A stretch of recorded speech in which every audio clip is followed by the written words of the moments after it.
درجے میں گر جاؤ گے اور تم میں انسانیت کی رحمت باقی نہیں رہے گی.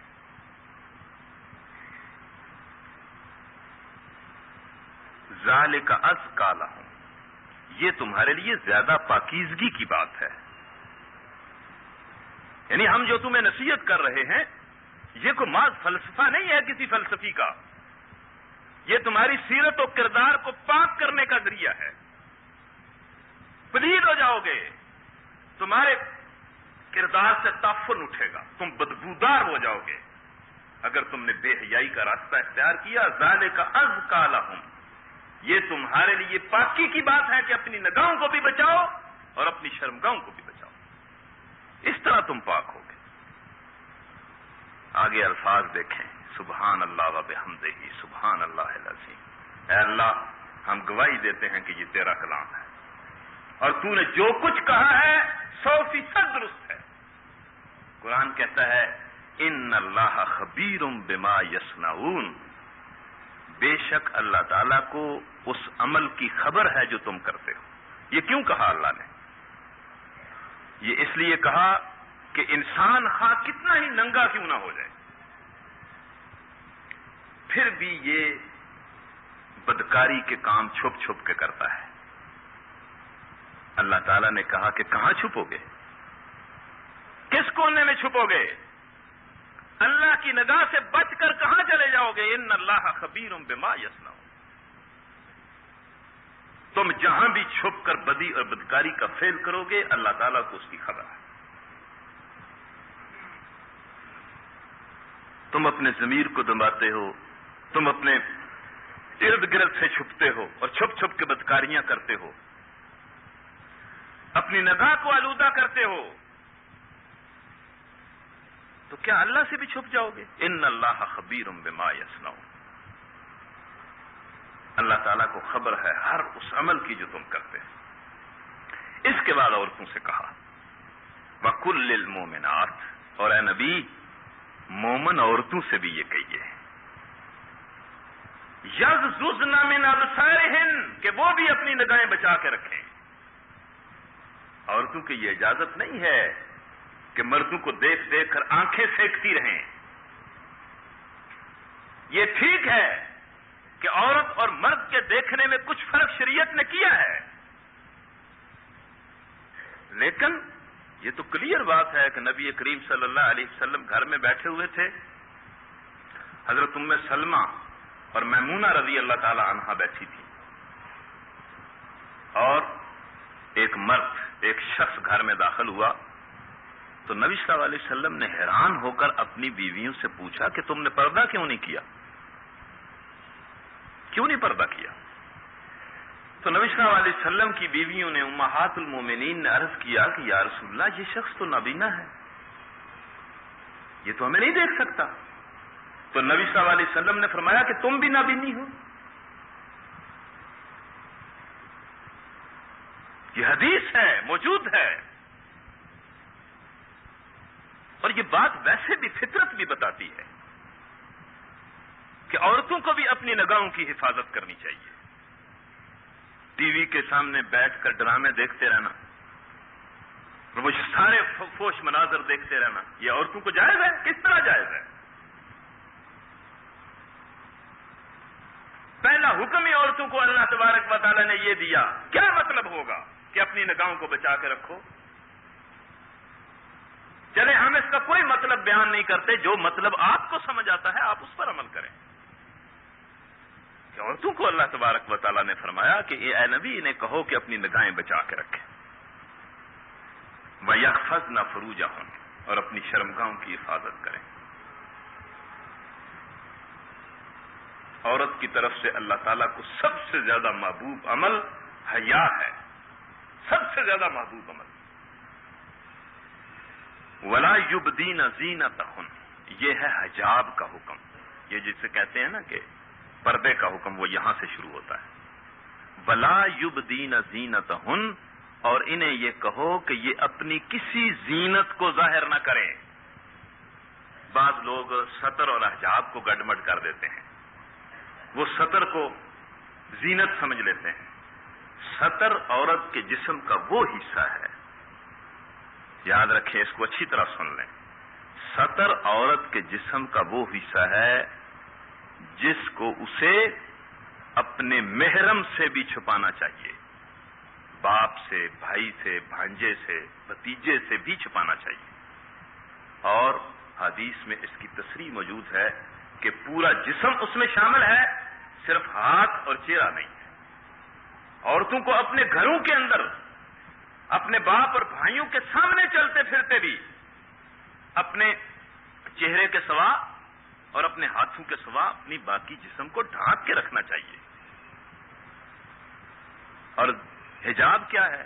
حجاب یہ ہے کہ جو زینت، کپڑوں کی زینت، زیور کی زینت، آواز کی زینت، چلنے کی زینت اور چہرے کی زینت، کچھ لوگ کہتے ہیں کہ چہرہ پردے میں شامل نہیں ہے. کمال ہے. زینت ہر وہ چیز ہے جس کو دوسرا مرد دیکھ کر دلچسپی اور اٹریکشن محسوس کرتا ہے، اور چہرہ سب سے بڑی زینت ہے. اور قرآن نے صاف الفاظ کہے ہیں کہ وَلَا يُبْدِينَ زِينَتَهُنَّ، کہ اپنی زینتیں چھپاؤ. چہرے سے بڑھ کر کون سی زینت ہے؟ اگر چہرہ پردے میں شامل نہیں ہے تو پردے میں کیا شامل ہے؟ چہرہ ستر میں شامل نہیں ہے، اور چہرے کو کھولنے کی اجازت بھائی اور باپ اور بھانجے اور بھتیجے کے سامنے ہے. زینت تو ہر وہ چیز ہے، کپڑوں کی زینت ہے، زیور کی زینت ہے، آواز کی زینت ہے، چلنے کی آواز کی زینت ہے. قرآن بتائے گا آپ کو. اور چہرہ تو سب سے بڑی زینت ہے. وَلَا يُبْدِينَ زِينَتَهُنَّ، اور انہیں یہ کہو کہ اپنی زینت ظاہر نہ کریں. إِلَّا مَا ظَهَرَ مِنْهَا، ہاں البتہ جو زینت ظاہر ہو جائے، خود بہت ظاہر ہو جائے، جس کو آپ چھپا نہ سکیں. حضرت عبداللہ بن عباس جو قرآن مجید کے پہلے مفسر ہیں، انہوں نے لکھا کہ عورت جب اپنے جسم کو پوری طرح ڈھانک کے باہر نکلتی ہے تو جو چادر یا برقع اس نے اپنے جسم کو ڈھانکنے کے لیے اوپر لیا ہوا ہوتا ہے وہ بھی زینت ہے، لیکن عورت اس کو کس طرح چھپائے؟ نہیں چھپا سکتی. یہ ہے الا ما ظہر منها. اور لوگ اس کو اس طرح لے لیتے ہیں کہ جس کو میں چاہوں ظاہر کر دوں. جو ظاہر ہو جائے، عورت جب گھر سے نکلتی ہے پورے پردے کے اندر ہو پھر بھی زینت ہے، لیکن اس زینت کو وہ نہیں چھپا سکتی. الا ما ظہر منها وَلْيَضْرِبْنَ بِخُمُرِهِنَّ عَلَى جُيُوبِهِنَّ، اور انہیں یہ کہو کہ اپنی اوڑھنیاں اپنے سامنے بھی ڈال کر رکھا کریں. یہ اس وقت تو ایک تو اس وقت کے لیے یہ خاص حکم ہے. اس وقت کی عرب خواتین کا یہ رواج تھا کہ وہ اس طرح بالوں کو باندھتی تھیں کپڑے سے، اور پوری چادر پیچھے لٹکتی رہتی تھی، اور سامنے والا حصہ جو ہے اس پر قمیض کی ہوتی تھی یا جو کپڑا وہ پہنتی تھی. تو ایک تو ان کو حکم دیا گیا کہ جب آپ چادر ڈالیں تو سامنے والے حصے پر بھی اسے ڈالیں، اور ایک یہ عام حکم ہے کہ ایسی چادر لیں جو پوری طرح پورے اپنے سامنے والے حصے کو بھی ڈھانک لے. وَلَا يُبْدِينَ زِينَتَهُنَّ، دوبارہ کہا، دوبارہ پردے کا حکم دیا کہ ان کو یہ سمجھاؤ خواتین کو کہ یہ اپنی زینتیں ظاہر نہ کریں. البتہ ان لوگوں کے سامنے اپنی زینتیں ظاہر کر سکتی ہیں، ستر نہیں. چہرہ کھول سکتی ہیں، زیور اگر ہے تو وہ اگر ان میں سے کوئی دیکھ لے تو کوئی حرج نہیں ہے. کپڑے اچھے پہنے ہوئے ہیں وہ بھی زینت ہے. یہ استثناء کیا کہ ان لوگوں کے سامنے وہ زینت کھول سکتی ہیں. الا لبعولتہن، مگر اپنے شوہروں کے سامنے. او آبائہن، یا اپنے باپوں کے سامنے. او آبائی بعولتہن، یا اپنے شوہروں کے باپوں کے سامنے. او ابنائہن، یا اپنے بیٹوں کے سامنے زینت ظاہر کر سکتی ہیں، ستر نہیں. یہ یاد رکھیں.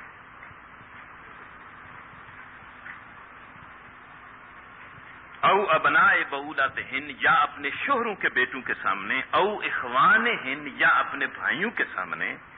او بنی اخوانہن، یا اپنے بھتیجوں کے سامنے. او بنی اخواتہن، یا اپنے بھانجوں کے سامنے. او نسائہن، یا اپنی عورتوں کے سامنے. میری بہنوں اور بیٹیوں، میری ماؤں اور میرے بھائیوں. یہ لفظ بڑا عجیب ہے جو قرآن نے لکھا ہے.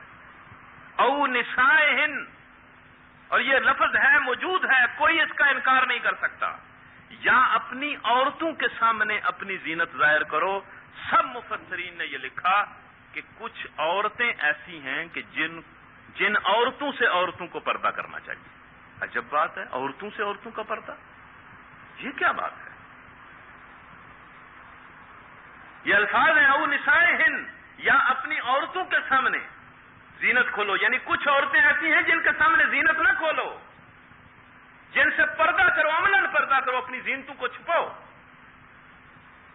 اب اس پر مفسرین نے بڑا لکھا ہے، اور تمام مفسرین اس بات پر متفق ہوئے ہیں کہ مومن عورتوں کو چاہیے کہ اپنی جانی پہچانی عورتیں جن کے کردار کے بارے میں، جن کے اخلاق کے بارے میں انہیں علم ہو، ان کے سامنے تو اپنی زینت ظاہر کر سکتی ہیں، لیکن جن عورتوں کی سیرت اور کردار کا اور کمائش کا انہیں پتہ نہ ہو، ان سے اپنی زینت کو چھپا کے رکھیں. اگر ان سے اپنی زینت کھولیں گی تو وہ عورتیں غیر مردوں کے سامنے جا کر ان کی زینت بیان کریں گی اور بے پردگی ہوگی. آپ مجھے بتائیں کہ جو شریعت عورت کے حیا، عورت کے پردے، عورت کی عزت، عورت کی عصمت کا اتنا کے بارے میں اتنا محتاط ہے کہ کوئی غیر اور بدکماش عورت مومن عورتوں کی زینت کو نہ دیکھے، وہ چہرے کی کس طرح اجازت دے سکتا ہے؟ نہیں دے سکتا. اور سیرت اور حدیث میں ایسی کوئی بات موجود نہیں ہے. یہ الگ بات ہے کہ جو کوئی اپنے ضمیر کے خلاف عمل کرنا چاہتا ہے، قرآن کی تعلیمات کے خلاف عمل کرنا چاہتا ہے، وہ کرے، لیکن اسلام کی حدود سے کھیلنے کی کسی کو اجازت نہیں ہے. او نسائہن، یا اپنی عورتوں کے سامنے، او ما ملکت ایمانہن، یا اپنے غلاموں کے سامنے جو ملک یمین میں ہیں. اس کی تشریح میں امام ابو حنیفہ نے، حضرت عائشہ صدیقہ نے اور کچھ صحابہ نے تو بڑی عجیب بات کی ہے. آپ بھی سن لیں. امام ابو حنیفہ جنہیں فقہ کی دنیا میں پہلا مقام حاصل ہے، اور واقعی امام ابو حنیفہ، اختلاف تو ہر کسی سے کیا جا سکتا ہے، لوگوں نے انبیاء سے بھی اختلاف کیا ہے، لیکن امام ابو حنیفہ کا مقام اسلام کی تشریح میں منفرد مقام ہے. اور اس وقت بھی دنیا کی امت مسلمہ کا 3/4 حصہ انہی کی بات کے پیچھے چلتا ہے. ان کا مقام ہے. ہم کو یہاں فقہ کی بحث نہیں کرنا چاہتے، لیکن امام ابو حنیفہ کی رائے یہ ہے کہ او ما ملکت ایمانہن سے مراد گھر کی خواتین، نوکرانیاں اور لونڈیاں ہیں، مرد غلام اس سے مراد نہیں ہے. اس لیے کہ پیچھے لفظ او نسائہن کا آیا ہے. وہ کہتے ہیں کہ اس سے مراد سرے سے مرد غلام ہے ہی نہیں. اور انہی کی رائے درست رائے ہے. لیکن اگر وہ غلام جو اس زمانے میں غلام ہوتے تھے گھروں کے اندر، زر خرید غلام، اس کو مراد لے بھی لیا جائے تو بھی اس سے مراد یہ نہیں ہے، اس سے یہ آزادی نہیں مل جاتی کہ ہمارے گھروں میں جو نوکر ہیں اور یہ جو شوفر ہیں اور یہ جو ہم نے رکھے ہوئے ہوتے ہیں، ان سے عورتوں کو پردہ نہیں کرنا چاہیے. یہ بالکل ایک مختلف چیز ہے. او ما ملکت ایمانہن او التابعین غیر اولی الاربہ من الرجال، یا وہ تمہارے تابع مرد جنہیں عورتوں کے ساتھ کوئی دلچسپی نہیں ہے. یہ شرط ہے کہ تمہارے خاندان میں اگر کوئی ایسا بیمار آدمی ہے، فاتر العقل آدمی ہے، اور جسمانی طور پر ضعیف آدمی ہے، کچھ خاندانوں کے اندر ایسے مرد ہوتے ہیں، کوئی ایسا آدمی ہے جس کو عورتوں کے ساتھ کوئی خواہش ہی نہیں ہے اور وہ گھر کے اندر رہتا ہے، تو اس کے سامنے بھی عورت اگر کھلے چہرے کے ساتھ آ جائے یا کسی زینت کے ساتھ آ جائے تو کوئی حرج نہیں ہے. سطر میں تو اسے رہنا چاہیے. اگر کوئی اس طرح کا مرد تمہارے خاندان کے اندر، اس طرح کے لوگ ہوتے ہیں بعض خاندانوں میں، او التابعین غیر اولی الاربہ من الرجال او الطفل الذین لم یظہروا علی عورات النساء، یا ان بچوں کے سامنے تم زینت ظاہر کر سکتی ہو. زینت کی بات ہے، سطر اور زینت کا فرق ضرور ذہن میں رکھیں کہ جن کے سامنے ابھی جو عورتوں کی پوشیدہ باتوں کو نہیں جانتے، ولا یضربن بارجلہن، اور ان کو یہ بھی سمجھاؤ خواتین کو کہ یہ قدم مار کر نہ چلا کریں. قدم مار کر چلنے کا کیا مطلب ہے؟ کہ اس طرح نہ چلیں کہ جس کی آواز دوسرا سنے اور اس سے اس کی زینت کے ظاہر ہونے کا خدشہ ہو. آپ دیکھیں وَلَا يَضْرِبْنَ بِأَرْجُلِهِنَّ لِيُعْلَمَ مَا يُخْفِينَ مِنْ زِينَتِهِنَّ. ان عورتوں کو یہ کہیں کہ یہ قدم مار کر نہ چلیں. جو شریعت قدم مار کر چلنے سے منع کرتی ہے وہ چہرہ کھولنے کی اجازت دیتی ہے؟ نہیں دیتی. عورت کی عزت، عورت کی عفت اور عصمت اللہ کو بڑی عزیز ہے. اللہ تو ان لوگوں کو سنسار کرنے کا حکم دیتا ہے جو عفت کے ساتھ کھیلتے ہیں. عفت کی بربادی کی سزا سب سے بڑی سزا ہے. قتل کرنے والے کو تو اللہ تعالیٰ کہتا ہے کہ قتل کر دو، اور جو مرد اور عورت انسان کی عفت اور عصمت سے کھیلتے ہیں انہیں تو اللہ حکم دیتا ہے کہ چوراہے میں دفن کرو اور پتھر مار مار کر ہلاک کر دو. لوگ اسے آزادی کہتے ہیں. وَلَا يَضْرِبْنَ بِأَرْجُلِهِنَّ لِيُعْلَمَ مَا يُخْفِينَ مِنْ زِينَتِهِنَّ وَتُوبُوا إِلَى اللَّهِ جَمِيعًا أَيُّهَا الْمُؤْمِنُونَ لَعَلَّكُمْ تُفْلِحُونَ. اور اے مومنو سارے کے سارے اللہ کی طرف توبہ کرو. اس معاملے میں تم سے جو قصور ہوئے ہیں معمولی قصور نہیں ہیں. یہ جو تم نے عریانی کا گناہ کیا ہے، فحاشی کا گناہ کیا ہے، اس طرح تم نے بے پردگی کو معاشرے کے اندر پھیلایا ہے، یہ کوئی معمولی جرم تم نے نہیں کیا. سارے توبہ کرو، پلٹو اس سے. یہ کوئی آزادی نہیں ہے، یہ کوئی کلچر نہیں ہے، یہ کوئی ترقی کا ذریعہ نہیں ہے. تم نے اسی راستے سے اپنی بربادی کے سرٹیفکیٹ پر دستخط کیے ہیں. ہوش کرو. وَتُوبُوا إِلَى اللَّهِ تَوْبَةً نَصُوحًا. سچی توبہ کرو، مل کر توبہ کرو. أَيُّهَا الْمُؤْمِنُونَ لَعَلَّكُمْ تُفْلِحُونَ. تاکہ تم فلاح پاؤ. فلاح کا یہی راستہ ہے. تو وہ عورت، وہ ماں اور بہن جس کا احترام اللہ نے کیا ہے، اللہ کے رسول نے کیا ہے. وہ ایک مرتبہ ایک عورت نبی صلی اللہ علیہ وسلم کے پاس آئی. بڑی عجیب بات ہے. اس نے آ کر جھگڑا کیا. قرآن میں یہ پوری ایک صورت ہے، مجادلہ، صورت مجادلہ. اس نے آ کر جھگڑا کیا اور کہا کہ میرے خاوند نے مجھے یہ کہہ دیا ہے، اس کا کیا حل ہے؟ مجھے اس نے ماں کہہ دیا ہے. اور اس عرب کی جاہلیت میں تو جو خاوند اپنی عورت کو ماں یا بہن کہہ دیتا تھا اس کو وہ سمجھتے تھے کہ یہ طلاق ہو گئی ہے. تو وہ عورت بڑی پریشان تھی کہ میرے خاوند نے غصے میں آ کر مجھے یہ کہہ دیا ہے. تو نبی صلی اللہ علیہ وسلم نے فرمایا بڑی عجب بات ہے. کہنے لگے اس کے پاس میرا تو کوئی حل نہیں ہے، میرے پاس تو اس کا کوئی حل نہیں ہے. اس عورت کی چیخ نکل گئی، رو پڑی، کہنے لگی اللہ کے رسول ساری دنیا کے حل موجود ہے، میرا کوئی حل موجود نہیں ہے. اسی وقت جبرائیل امین آئے، اسی وقت آئے. قرآن کہتا ہے کہ ساتوں آسمانوں نے اس کی بات سنی. اسی وقت جبرائیل امین آئے اور اس خاتون کا مسئلہ حل کیا گیا. اور ایک مرتبہ وہی خاتون، حضرت عمر کہیں جا رہے تھے، اس خاتون نے حضرت عمر کو روکا اور ان سے کچھ بات پوچھی. بات طویل ہو گئی. حضرت عمر اس کی بات سنتے رہے اور کچھ اور لوگ حضرت عمر رضی اللہ تعالی عنہ کے ساتھ تھے، وہ انتظار کرتے رہے. جب حضرت عمر رضی اللہ تعالی عنہ واپس پلٹے تو ان صحابہ نے کہا کہ یا امیر المومنین اتنا تو وقت نہیں تھا، آپ نے اس بڑھیا کے لیے اتنا وقت لگا دیا، ہم یہاں انتظار کرتے رہے ہیں. حضرت عمر رضی اللہ تعالی عنہ نے فرمایا خدا کی قسم اٹھاتا ہوں اگر یہ عورت مجھے کئی دن کھڑا ہونے کا حکم دیتی تو کھڑا رہتا، صرف مجھے نماز پڑھنے کی اجازت دے دیتی. تمہیں معلوم ہے یہ عورت کون ہے؟ یہ وہ عورت ہے جس کی اللہ نے بات سنی تھی اور ساتویں آسمان سے جبرائیل کو بھیجا تھا.